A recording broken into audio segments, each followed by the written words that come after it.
बहुत अच्छी दवा है अपने घर में।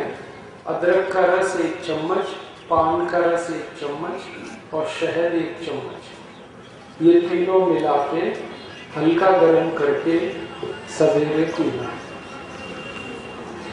खांसी भी ठीक होगी, बलगम आना भी बंद होगा। काबुली से अभी काबुली में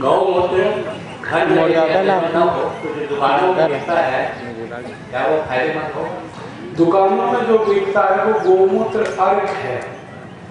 और वो गोमूत्र अर्क ऐसा होता है, गाय का मूत्र गर्म करके उसकी जो वाष्प होती है वो इकट्ठी करते हैं, फिर उसको ठंडा करके बोतल में भर के आपको बेचते हैं। तो ये जो गोमूत्र अर्क है ये गोमूत्र से अच्छा नहीं है। जो सबसे अच्छा है वो गोमूत्र ही है। लेकिन अगर आपको किसी कारण से गोमूत्र नहीं मिल पाता तो आप ये अर्क पी सकते हैं। लेकिन ये जो अर्क है ना, ये आंख में नहीं डाल सकते, ये बस पी सकते हैं। और गोमूत्र है वो सीधे आंख में भी डाल सकते हैं, कान में भी डाल, शहद ये ले सकते हैं। और आधा कप गोमूत्र। पाइडिया कैसे हो? पाइडिया के लिए नमक ले लो, हल्दी ले लो और सरसों का तेल, तीनों बराबर मात्रा में मिला के मसूड़ों पे हल्के हल्के मालिश करो और 1 घंटे बाद फिर कुल्ला करो। 4 महीने के बच्चे हैं लेकिन उसको थोड़ा से सर्दी लगता है तो अस्पताल में एडमिट करना पड़ जाता है, उसके लिए आप उस बच्चे को तो कुछ मत करो, उसकी माँ को कहो कि वो रोज चूना खाए। माँ, बच्चा दूध पीता है माँ का जी, तो माँ को कहो कि वो चूना खाए दही में जी, तो फिर वो बच्चे को मिल जाएगा। भ्रांति को थोड़ा सा दूर करें। देखिए, गोमूत्र जो गाय के शरीर में 2 फिल्टर लगे हुए हैं, उसको हम किडनी कहते हैं। तो वो दोनों फिल्टर से गुजर के ही वो मूत्र आता है। तो शरीर से जो मूत्र आता है वो सीधे भी आप पी सकते हैं। लेकिन कई लोगों के मन में वहम रहता है तो उसको कपड़े से छान लीजिए। तो आप चाहें तो छान लीजिए और ना चाहें श्रोतागणों को तो सवाल पूछना हो, बहनों ने बहुत कम तो बेझिझक अपना सवाल रख सकेंगे। बहनों ने बहुत कम पूछे सवाल। बहनों में से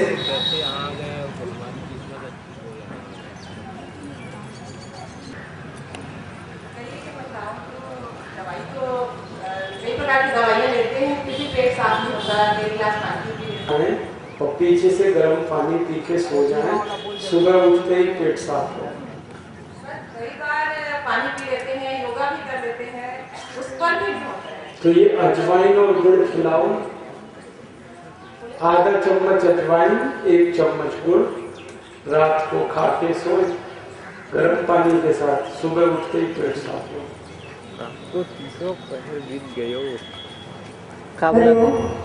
ये जितने बता रहे हैं सर, उनको भी बैटिंग नहीं करा। प्राणायाम योग करने से ही सब लोग का निदान होगा। आप सब सुन रहे हैं, सब आज से ही शुरू कर देंगे, जो नहीं करने वाले होंगे वो भी कर देंगे। सर बताओ 3 साल योगा के हो गया है।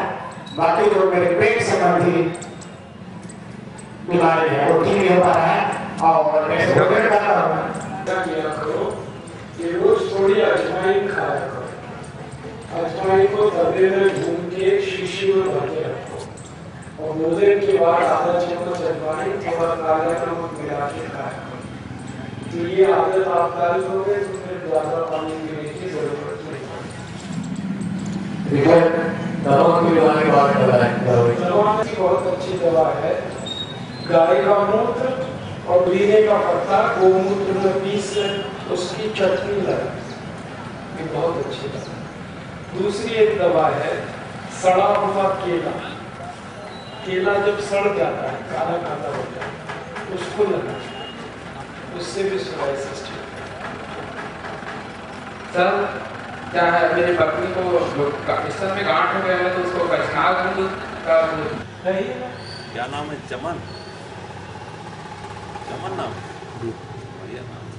सबसे पहले हम ही लोग दिन तो दिए डायबिटीज पेशेंट को साल में खाएंगे तो नुकसान भी करेगा। ये जो शहद होता है, बस माताओं ने नहीं पूछा, एक सवाल मैं इंतजार कर रहा था, आप पूछते तो अच्छा, मैं खुद ही बता देता। जब माताओं को मासिक धर्म में दर्द बहुत होता है, सभी बहनों को बहुत दर्द होता है मासिक के समय में 2-3 दिन, उसकी सबसे अच्छी दवा है गाय का घी। आधा गिलास खौलता हुआ पानी और उसमें 1 चम्मच गाय का घी मिला। ये माताएं सबको बताएं, क्योंकि बहुत तकलीफ होती है, दर्द इतना होता है कि बहुत सारी माताएं बहनें तड़पती रहती हैं और वो जल्दी किसी दवा से बंद नहीं होता कर, वो गाय के घी से ही बंद होता है। खौलता हुआ पानी आधा गिलास उसमें। और उनको हमेशा सर्दी और जुकाम हो जाती है, उन्हें क्या करना चाहिए? अगर वो छेद उनको जन्म लेने के बाद हुआ है या जन्म से है, ये मुझे बता दीजिए पहले। उसका डायग्नोसिस अभी हुआ है? नहीं, वो डायग्नोसिस में डॉक्टर ने ये का है या बात का है, ये लिखा होगा उसमें, जरूर रिपोर्ट में लिखा होगा कि वो बाई बर्थ है और या बाद में हुआ। अगर वो बाद में हुआ है तो उसके लिए दवा बहुत आसान है, जिसको मैं बताया चूना खाएं दही में रोज, तो फिर उसके लिए घर में इलाज नहीं। अबे वो कैसे चालू करते थे? उसके लिए कोई गंभीर इलाज करना पड़ेगा। चालू अच्छा, नीचे बटन दबा ले, जूम ऐसे यहाँ बात खींचते फोटो। एक 3 वर्ष की बच्ची है, उसको मस्कुलर डिस्ट्रॉफी है। तो मस्कुलर डिस्ट्रॉफी के बच्चों को आप मेरे वहाँ हरिद्वार भेज दीजिए, वो घर में ठीक नहीं हो, 6 साल लगेगा, धीरे धीरे ठीक होगी, तो उसको आप वहाँ हरिद्वार भेजिए तो अच्छा। धन्यवाद।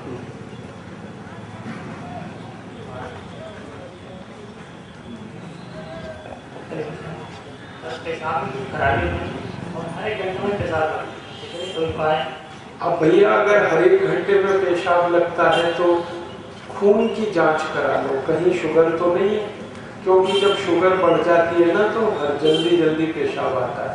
और अगर शुगर बढ़ी हुई है तो वही दवा खाओ जो मैंने बताई थी, मेथी दाना, तेज पत्ता, फिर जामुन की गुठली का पाउडर और फिर बेल पत्र को सुखा के बनाया हुआ पाउडर भी आता है। तो खजूर वाकई में पैर दर्द करते तो ठीक है। और तीसरी अच्छी दवा है गोमूत्र पी लो, वो ठीक हो जाए। सर प्रणाम, आपको मैंने टीवी के माध्यम से भारतीय कृषि व्यवस्था के बारे में सुना था, जो सोने की चिड़िया क्यों कहा जाता था, उसके बारे में कम से कम 5 मिनट यहाँ पे बोलिए। खेती कितने किसान करते हैं यहाँ पे? मेरे हिसाब से सभी लोग करते हैं। अगर आप खेती करते हैं तो उस विषय पर मैंने 3 घंटे का एक व्याख्यान दिया था थोड़े दिन पहले, उसको पूरा तो नहीं सुना सकता, समय की कमी है, लेकिन उसमें जो जरूरी बात है वो बताना चाहता हूँ कि हम खेती करते हैं तो अच्छा उत्पादन लेने के लिए और हमारी खेती की मिट्टी को अच्छा बनाने के लिए हम यूरिया DAP ना डालें। ये जो यूरिया DAP होता है ये खेत की मिट्टी को खराब करता है और धीरे धीरे मिट्टी इतनी खराब हो जाती है कि उसमें कुछ भी पैदावार नहीं होती। भारत में पंजाब, हरियाणा, आंध्र प्रदेश, तमिलनाडु जैसे 17 राज्यों में लाखों एकड़ खेत बर्बाद हो गए यूरिया के कारण, DAP के कारण। तो मैंने उस व्याख्यान में ये बोला था कि हम यूरिया DAP ना डालें और खेत में फिर क्या डालें, यूरिया DAP तो ना डालें, उसके स्थान पर एक खाद बनाकर आप अपने खेत में डालें। तो वो खाद बनाने का मैंने फॉर्मूला एक बताया था, वो आप चाहें तो लिख सकते हैं। 15 किलो गोबर गाय का या तो बैल का या तो भैंस का और 15 लीटर मूत्र गाय का, बैल का या तो भैंस का, दोनों मिलाएं, एक प्लास्टिक के ड्रम में रखें और इसमें 1 किलो गुड़ मिला है, गुड़, और 1 किलो चने की दाल का आटा मिला है, बेसन, और 1 किलो पुराने पेड़ के नीचे से खोदी हुई मिट्टी मिला है, 15 किलो गोबर, 15 लीटर मूंग में रखे हैं 15 दिन के लिए। 15 दिन में ये खाद तैयार हो जाती है। 15 दिन बाद इसमें 150 से 200 लीटर पानी मिला और ये है तो पानी के साथ उसको मिला दें, पानी के साथ वो खेत में चला जाए। और इस तरह से हर 15 दिन में 1 दिन आपको ये खाद देना है। अब 3 महीने की फसल में 6 बार दे दो, 4 महीने की फसल में 8 बार दे दो। इस तरह से आप खाद लगाओ तो यूरिया DAP का खर्चा बचेगा और पैदावार बहुत अच्छी आएगी। गेहूं की फसल में, धान की फसल में, सभी तरह की फसल में आप इसका उपयोग कर सकते हैं। सब्जियों की फसल में भी ये काम आती है। तो ये मैंने एक फॉर्मूला बताया था जब टीवी पे व्याख्यान दिया। और एक दूसरा है कि अगर कीड़े लग जाएं आपकी फसल पर तो कीड़े मारने की दवा आप अपने घर में ही बनाओ। वो कैसे बनेगी?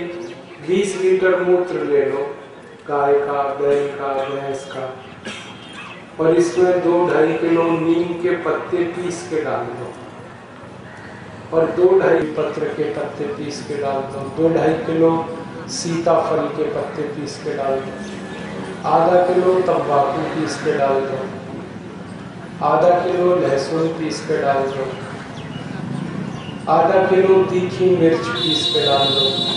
ये सब पीस के 20 लीटर मूत्र में गर्म करो, और इतना गर्म करो कि खूब उसमें उबाल आ जाए, फिर ठंडा कर लो। फिर जितने पत्ते डाले थे उनको अच्छे से निचोड़ दो, तो ये दवा तैयार हो गई। अब इसमें 200 लीटर पानी मिलाकर इस दवा को छिड़क दो, तो सब कीड़े 2 दिन के अंदर खत्म हो जाए। हर एक फसल पे आप इसे डाल सकते हैं। तो खाद बनाने का और कीटनाशक बनाने का, ये दोनों काम हर किसान घर में ही करें तो देश का कम से कम 5 लाख करोड़ रुपए हम बचा सकते। ये बात मैंने बताई थी टेलीविजन चैनल पर। वैसे इसमें और भी बहुत सारी बात हैं, लेकिन मुख्य बात ये 2। अब आगे चले, एक आखिरी प्रश्न है आपका, भ्रष्टाचार। हमारे भारत में भ्रष्टाचार बहुत है, ये बात बिल्कुल सही है। हमारे भारत देश के भ्रष्टाचार के बारे में सारी दुनिया के देश ये कहते हैं कि भारत सबसे ज्यादा भ्रष्ट देश है। दुनिया में इस समय 200 देश हैं, 200, उनमें सबसे भ्रष्ट देशों में भारत तीसरे नंबर पर। सबसे पहला नंबर का भ्रष्ट देश है पाकिस्तान, सबसे ज्यादा दूसरे नंबर का भ्रष्ट देश है बांग्लादेश, और तीसरे नंबर का सबसे ज्यादा भ्रष्ट देश है भारत। और अगर ध्यान से देखोगे तो भारत, पाकिस्तान, बांग्लादेश ये एक ही परिवार है। ये तो 1947 में कुछ नेताओं की मूर्खता से बंटवारा हो गया, वरना तो ये एक ही। तो हमारे देश में बहुत भ्रष्टाचार है, और भ्रष्टाचार में इतना भारत का धन बर्बाद होता है कि भारत सरकार के आंकड़े बताते हैं। हमारे यहाँ जब राजीव गांधी प्रधानमंत्री बने थे तो वो ये कहा करते थे कि जब किसी गरीब आदमी के लिए दिल्ली से 1 रुपया भेजा जाता है तो गरीब आदमी के पास